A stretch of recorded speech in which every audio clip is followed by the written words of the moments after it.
그렇죠. 100%준 것들을 왜 100%를 주는 거예요? 그거를 알면 오늘 영상의 답이 되겠는데? 보험사 직원들이 이걸 본다. 음. 저 되게 싫어할 것 같은데요. 어차피 퇴사하는 순간 저기예요. 그렇다고 하면 이제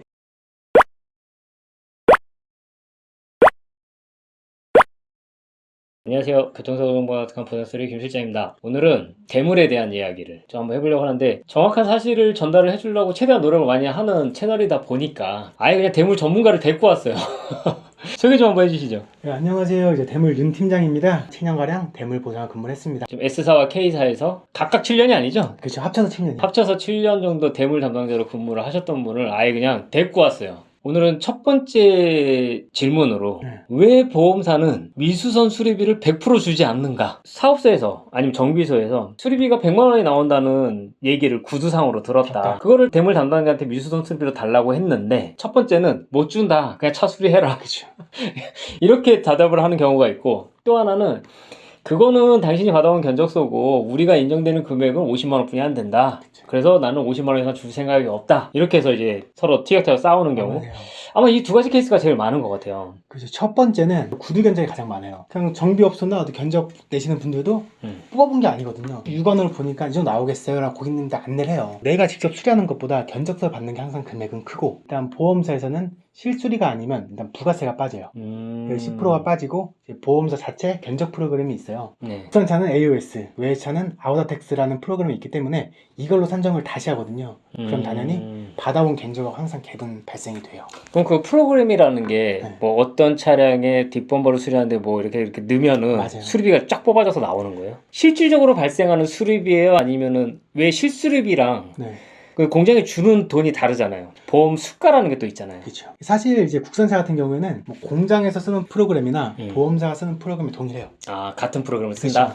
다만 이제 공장에서는 시간당 매너가 아니라 4만 원이다. 그럼 보험사가 미수선 줄 때는 25,000원. 이렇게 이제 그 시간당 공임의 갭이 발생이 되기 때문에 이제 뭐 견적 차이가 많이 나죠. 그래서 거기에서 나오는 이 견적 차이 때문에 피해자분들이 100만 원의 견적, 구두 견적을 받아갖고 왔을 때도 50만 원뿐이 못 주겠다. 그쵸. 이거 가지고 이제 싸우는 거네요. 똑같은 작업 항목을 넣어도 공장에서는 뭐 70만 원, 보험사는 50만 원. 그러면은 사실 따지고 보면 지금 몇십만 원 아끼려고 지금 대충 얘기를 들어보니까 몇십만 원 아끼려고 지금 피해자랑 박터지게 싸우고 있는 거잖아요. 지금. 이게 뭐 한 건이라고 하면 몇십만 원인데 저도 한 달에 한 300건 이상 처리를 했거든요. 아, 건수가 그렇죠. 많으니까. 건수로 많아지면은 뭐 1, 20만 원 차이가 결국 금액은 많이 커지겠죠. 수천만 원 차이가 발생을 하니까 내가 수천만 원을 더 주느냐 안 주느냐의 차이가 될 수도 있겠네요. 그래도 티격태격 싸우느니 미수선비 많이 주면 실적에 영향이 있는 거예요? 아니 제가 뭐 100만 원을 주나 1000만 원 주나 뭐 만 원을 주나 뭐 제 실적에 크게 영향은 없어요. 월급이 깎이는 것도 아니고. 그런 것도 아니고. 근데 왜 싸워?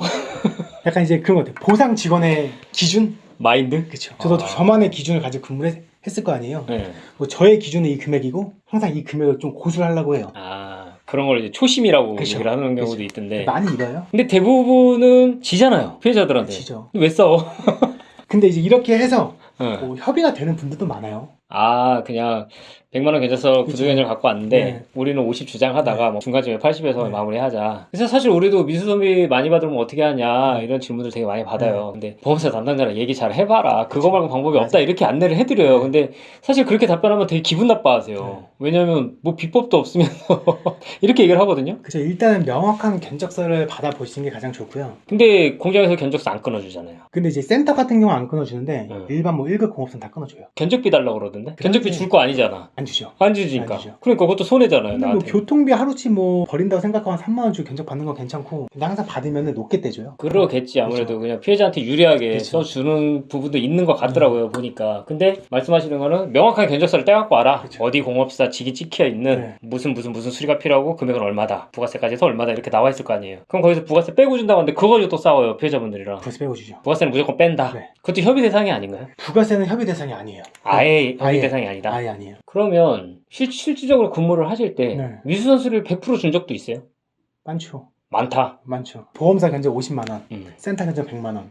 10건 중에 한 4건은 뭐 50, 60% 마무리가 되고, 또 뭐 10건 중에 또 두세 건은 한 7, 80% 마무리되고, 그 중에 또 한두 개는 달란드 다 주죠. 달란드 다 주고 더 주는 경우도 있어요. 더 주는 경우는 이제 제가 중대한 귀책사를 했을 때 뭔가 잘못했을 때 내가 가서 무릎 꿇고 빌어야 되는 상황이 발생을 했을 때 그건 어쩔 수 없는 거니까. 그런 경우 아니면 더 주는 경우는 없죠. 더 주는 경우는 없다. 오늘 주제가 미수선 수리비 100% 보상받는 법이니까 그럼 그 100% 준 건들 뭐 잘못해서 더 준 거 말고 그렇죠. 100% 준 것들을 왜 100%를 주는 거예요? 그거를 알면 오늘 영상에 답이 되겠는데? 보험사 직원들 이걸 본다. 저 되게 싫어할 것 같은데요. 어차피 퇴사하는 순간 저기예요. 그럼 이제 그냥 조금 어떻게 보면 이제 귀찮게 해야 돼요. 담당자를 그렇죠. 피곤하게 한다. 피곤하게 해야 되고 뭐 괴롭혀라 이런 말씀은 아니고요. 전화도 자주 하고 자꾸 문자도 하고 왜 이것밖에 안 되냐 물어도 보고 그리고 이제 월초보다는 월말 뭐 말일날 이날 좀 더 오픈 마인드로 술을 많이 줍니다. 가장 급한 건 말일날이에요. 내가 말일날 목표가 뭐 들고 있는 이제 사건 개수가 50개 이렇게 가라 회사에서는 70개다. 그럼 보면 이제 20개를 줄여야 되잖아요. 가장 금방금방 줄 수 있는 걸 줄이거든요. 저도 반대로 이제 협의가 안 됐던 사람인데 말일날 전화해가지고 고객님 그럼 제가 그 금액에 맞춰 드릴게요. 마무리 하시죠. 라고 마무리한 것도 많아요. 그래서 제가 늘 말씀드렸던 게 담당자랑 꾸준히 계속 이런 이야기들을 했었어야 된다는 부분이 사전에 미리 이런 작업들이 돼 있었어야 말일에 전화를 하는 거예요. 담당자. 아, 이 사람 이거 주면은 한다고 했었지 하고 전화를 먼저 그쵸. 찾게 되는 거잖아요. 너무 무리한 금액이라면 잘 못하겠지만 뭐 무리하지 않은 금액이라고 하면 전화를 해서 마무리하죠.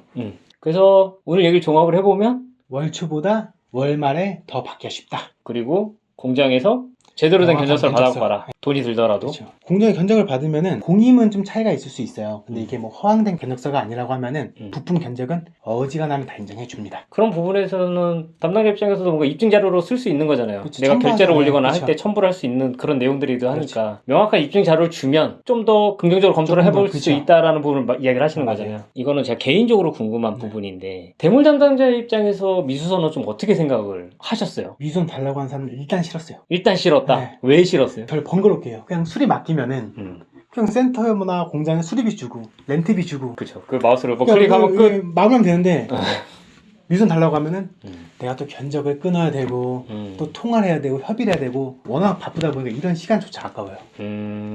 그래서 일단 그냥 미수선을 그냥 싫다. 네, 귀찮다. 귀찮다. 그러다 보니까 좀 불친절하게 그럴 말이 수도 나가고 있고요. 좀 번거로워지죠.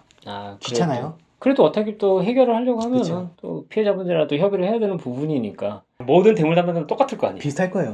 그래서 미수선을 달라고 하면은 싸우게 된다. 네. 하지만 잘 극복을 하시면 받을 수 있다. 보험사가 미수선 안 줄 수는 없어요. 달라고 하면 안 줄 수는 없습니다. 오늘 얘기 종합해보면 어떻게 하면 미수선 수리비 제대로 받을 수 있는지 답이 다 있는 것 같아요. 앞으로 또 계속 함께 하시면서 또 이런저런 얘기들, 뭐 또 교통비 얘기도 해야 되고 지금 막 경락도 얘기해야 되고 할 게 되게 많거든요. 거기다 이제 분심이 얘기도 해야 되고, 소송, 그다음에 자차 얘기도 해야 되고, 전손, 미수선, 전손, 분손 뭐 할 얘기 되게 많거든요. 이제 하나씩 차근차근 해볼 테니까 이런 모든 정보들을 듣고 싶으시면 구독은 필수겠죠. 오늘 영상 여기서 마치도록 하겠습니다. 감사합니다. 감사합니다.